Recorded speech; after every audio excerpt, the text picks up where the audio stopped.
Chapter 24. The Lady of the East. The twins followed the ghost for hours and hours across the land. They traveled through a series of forests, over streams, and across grassy hills as they voyaged farther and farther, following the spirit into the east. Occasionally the ghost would look back at the twins to make sure they were still following her, and wait for them to catch up before proceeding. Eventually they arrived at a large river that marked the Eastern Kingdom's border. At least the twins assumed it was the border, since everything on the opposite side was covered in thorn bushes and vines. She's crazy if she thinks we're going in there, Connor said. The Lady of the East floated upstream to a large maple tree. She lingered by its roots until the twins met her there. She pointed to the ground, and the twins saw a small circular door hidden in the dirt. Connor pulled it open and discovered a ladder leading down to a narrow tunnel. "It's a secret passage," Alex said. "Are we supposed to go in there?" Connor asked the ghost. The Lady of the East slowly nodded her head. She retracted into a small ghostly orb and flew into the passage. Alex and Connor followed her, cautiously making their way down the ladder. The tunnel was dark and dingy. The orb gave off the only light, and the twins followed it like the North Star as it is continued leading them east underground. The dirt surrounding them became moist and muddy as they traveled down the river. "She seems to know where she's going," Connor said. "There must be a secret entrance into the Eastern Kingdom," Alex said. "Something tells me we're the only ones who have been here in a very long time." There were no footprints or a single insect or rodent in sight. The twins were led through the tunnel for miles and miles. Their feet grew tired and ached a little more with every step. "Are we there yet?" Connor asked the orb, but he didn't get an answer. Finally, the tunnel came to an end at another ladder. Alex and Connor climbed up the ladder and peeked through another circular door above it. They pushed the door open and climbed out the passage. The twins found themselves in a square room with hay covering the ground and spacious wooden stalls built around the walls. "Looks like we're in a stable," Connor said. "Then where are all the horses?" Alex asked. The orb expanded back to the Lady of the East. She glided across the stable and through a pair of open wooden doors. Alex and Connor followed her again, peering through the doors before walking through them. They found a stone spiral staircase that twisted high above them. "Connor, I think we're in Sleeping Beauty's castle," Alex said. The Lady of the East glared at them from the stairs. We're coming," Connor said. The twins followed the ghost up the stone steps, climbing higher and higher into the castle. They finally reached one of the highest floors and followed the Lady of the East down a hallway with stained glass windows. The windows were dark, though, as if something was covering them from the other side. They passed a window with an unobstructed view and looked out the rest of the castle and the land surrounding it. Alex shrieked and grabbed her brother's arm. "Oh my gosh," she said and covered her mouth. "Whoa," Connor said under his breath. The castle was so consumed by the Enchantress's plant, it looked like it was one large plant itself. The thorn bushes and vines had wrapped around the castle, leaving nothing uncovered. The twins saw soldiers and servants and villagers spread across the land with vines coiled around them like serpents covering their prey. Some were pinned to the ground, while others were suspended hundreds of feet in the air over the castle, like ornaments on a monstrous Christmas tree. You don't see something like that every day," Connor said softly. The twins turned to the Lady of the East. She floated farther down the hall and passed through a door. Alex and Connor opened the door and walked into the room, but the ghost had vanished. They looked around the room they had just entered, and a large, luxurious four-poster bed pushed against the wall caught their eye. There in the king and queen's chambers. "Who are you?" a deep voice called out. King Chase was seated by a fireplace, keeping warm. The twins jumped when they saw him. "I'm so sorry to disturb you," Alex said. "We didn't realize we were walking into your private chambers." The king studied them curiously. "How did you get into the castle?" he asked. "We were following someone," Alex said. "Who?" King Chase said. Neither of the twins had an answer. "Well, we're not sure who she is exactly," Alex said. "A pushy ghost, that's who," he said under his breath. She led us through a secret tunnel. The twins expected the king look at them like they were crazy, but he did the opposite. A ghost, King Chase said. Is this ghost by chance the spirit of a woman with a flower in her head? There. Yes, Alex said. Do you know who she is? King Chase nodded. You must have been following the ghost of old Queen Beauty. She's been haunting this castle for years. Queen Beauty? Connor asked with a confused face, but we just saw your wife last week. She's alive. King Chase rested his head on the back of his chair and let out a long sigh of relief. I'm glad to hear that, he said. I haven't seen or heard from her since she fled the castle. No one has been able to get out since the plants attacked. So there are two Queen Beauties, Connor asked. King Chase stood and walked to a portrait on the wall. It was a beautiful woman, unmistakably the Lady of the East when she had been alive. The ghost is the spirit of my wife's grandmother, Queen Beauty, the first who she was named after. King Chase explained, historically speaking, my wife is Queen Beauty II. The world just knows her as Sleeping Beauty. That's why she looks so familiar, Connor said. Sleeping Beauty looks just like her grandmother. The ghost only reveals herself to people who she thinks she can help in a time of need, King Chase said, and eyed the twins. I should know. I would never kiss Sleeping Beauty and broken the sleeping curse if Queen Beauty had been there to guide me to the castle. Interesting, Alex said, and studied the portrait. But it was another painting of Queen Beauty standing next to a large animal of the kind. It had thick fur, large claws, and mane like lions. Wait a second. Beauty, Alex saw. Is old Queen Beauty the beauty from the story of Beauty and the Beast? Indeed, said a woman's voice. The twins and King Chase turned to see the ghost of old Queen Beauty floating around them. I came to live in the castle when I was a very young woman. I was meant to settle my father's debt with a king cursed to live in a hideous beast. But I fell in love with him, and the curse was lifted and he became human again. The twins froze. You can talk, Connor asked. Might have been nice if you explained some of this the first time you scare the crap out of us. I apologize for my methods getting you here, Beauty said. I can only speak when I'm in my old home. Alex was fascinated by the heritage and silently thought on it, trying to make sense of it all. So there are two curses in the castle, broken by an act of love, Alex said. What a coincidence. This is not a coincidence at all, I'm afraid, Beauty said. The curses were cast by the same person as Mia. Both the twins shook their heads in disbelief. They weren't expecting this twist of the story.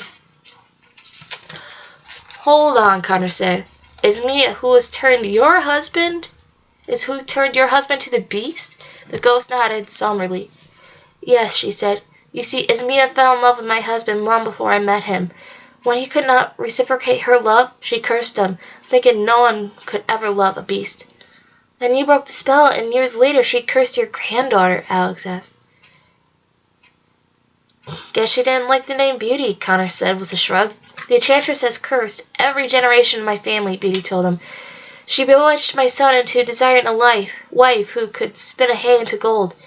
He eventually found a maiden who claimed to do so, but only because she made a deal with Rumpelstiltskin to do it for her. And Rumpelstiltskin was working for Esmea at the time, Connor said, piecing everything together. He spun the hay into gold in exchange for her firstborn child. Wait, there's a theme in Esmea's attacks on her family, Alex said. They all involve a spinning wheel. But why? Before I came to live in the castle with the beast, my sisters and I spun thread in the village nearby, Beauty said. Esmea couldn't stand the fact that my husband could choose to love a spinner rather than a great fairy like herself. She has forced the spinning wheel upon my family's sense. That takes a lot of effort, Connor said. Why would she put so much energy into cursing your family because of something that happened so long ago? The twins could almost see a small smile appear on the ghost's face. The twins were following her short story perfectly. Because the Enchantress, above all things, values her pride, Beauty said, and my family has always been a reminder of Esmea's greatest loss and embarrassments. The twins felt their hearts skip a beat. Her pride, Alex said. That's it. That's the Enchantress's most prized possession. That's why you brought us here, isn't it, Connor asked Beauty. You knew what we needed. The ghost of old Queen Beauty nodded again. King Chase was just as caught up in her story as the twins were, still learning things about the family he married into. I have a question, King Chase said. Is that why you haunt this castle still? Because you're protecting your family against the Enchantress? The ghostess smilingly lowered her head. In her scheme to take over the world, the Enchantress imprisoned my husband's soul, just as she has your grandmother, Beauty said to the twins. I walked the earth, waiting for his soul to be free, but I can't be returned with him on the other side. Reunited with him on the other side. What's up with all the souls, Connor? Can't you collect stamps or antiques like a normal person? I'm afraid I don't have an answer to that question, Beauty said, but I have asked someone who will to join us. The ghost of old Queen Beauty gestured behind them to the fireplace. Another spirit stepped out from the smoke of the tiny flames. It was the ghost of a short woman who wore a hooded cloak and walked hunched over in a cane. Her face was so wrinkled she looked like a log. She had an incredibly small nose with an enormous mole next to it. The twins knew who she was without any introduction. Their father had described her perfectly in the journal they followed a year ago. Hagatha? Alex said. Is that you? Aye, Hagatha said, and only slowly made her way closer to them. Do you know why the Enchantress is collecting souls? Connor cautiously asked him. Aye, Hagatha said. It's what she needs to create a portal to the outer world. What? Alex asked breathlessly. What do you mean, the other world? The Enchantress never wanted just this world. She always planned to take over the other world as well, Hagatha said. It's her home. It's where she was born. It's where her family was killed. The twins couldn't believe what they were hearing, as if the stakes weren't high enough already. Learning that the Enchantress wanted to take over their world too made them sick to their stomachs. Their quest suddenly became a mission to save two worlds. The mayhem she could cause in the other world would be catastrophic compared to the havoc she had committed here. But your grandmother is the only person who can travel between worlds, Alex said. Hagatha and Beauty exchanged remorseful looks.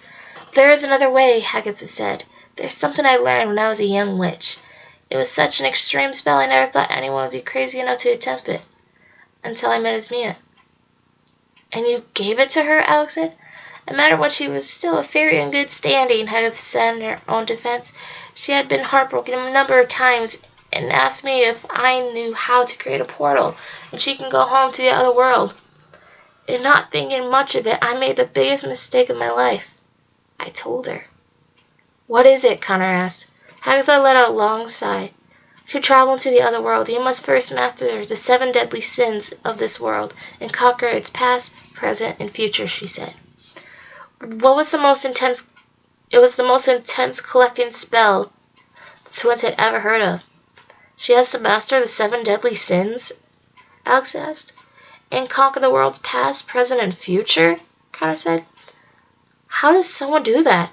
Esmea has spent a long time figuring it out, and unfortunately she is very close to completing it, Hagatha said. What are the 7 deadly sins again? Connor asked his sister. Alex had to think about it. Lust, envy, pride, greed, gluttony, sloth, and wrath, I believe, she said. Connor laughed. Sounds like the Enchantress, all right, he said. And you said she's close to accomplishing all of that, Hagatha. The ghost and the old witch nodded. Esmea has imprisoned the souls of her former loves to signify her lust. She strips others of their happiness to signify her envy. Having Rumpelstiltskin under her command connotes her sloth. And as she slowly takes over this world with greed and gluttony, the world is exposed to the Enchantress's wrath, satisfying her pride, Hagatha said.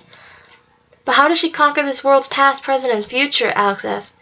By destroying the kingdom's historical landmarks, the Enchantress conquers the past, Hagatha explained. By forcing the rulers to hand over their thrones willingly, Esmea undeniably holds the power over the present, and by kidnapping the heir to a throne of a man and the heir to a throne of magic, she encompasses the future. The twins bobbed their heads up and down as they followed along. They looked to King Chase, but he was having an even harder time comprehending it all. Every move Ismea had made from the very beginning had been carefully calculated. Princess Hope is the heir to a throne of a man, Connor said. That's why Ismea kidnapped her and tried kidnapping Sleeping Beauty as a baby. But who is the heir to the throne of magic? Alex asked. That is where the Enchantress has made her greatest mistake, Agatha said, happy to tell them about one advantage they had over the Enchantress. She has taken the wrong person. The twins didn't understand what she was telling them at first. Connor looked to his sister and slowly drawn to him. Alex realized everyone in the room was looking at her. Me? Alex asked and pointed to herself. That's why the Enchantress wanted to kidnap me? She thinks I'm some sort of heir to magic? Technically, you are the fairy godmother's only heir, Connor said. You're her grandchild too, Alex reminded him. Shouldn't you qualify as much as me? Connor shook his head. Come on, Alex, he said. You know I never want to be a fairy. This has always been your thing. Alex shook her head and looked to the floor, not wanting to believe it. No, there has to be some sort of mistake, she said. I want to be a fairy as much as the next girl, but I can't be the next fairy godmother. Didn't the unicorns bow down to you when you came to this world, BDS? Well, yes, but that's... Well, what does it have to do with anything, Alex asked. The unicorn only bows to those that magic is strong with, Agatha said. Ismea knew that if anyone could stop her, it would be another woman of both worlds with magic in her blood. Which is why Grandma made such a big deal about protecting us, Connor said. She knew Ismea would be coming after you. I bet she knows you were going to fill her shoes since you activated the Land of Stories book. Alex kept trying to deny it to herself, but what they were saying was making sense. It was such a huge reality to face, but an even bigger burden to bear. Had the situation been different, it would have been the most wonderful news, but she hadn't ever heard in her life.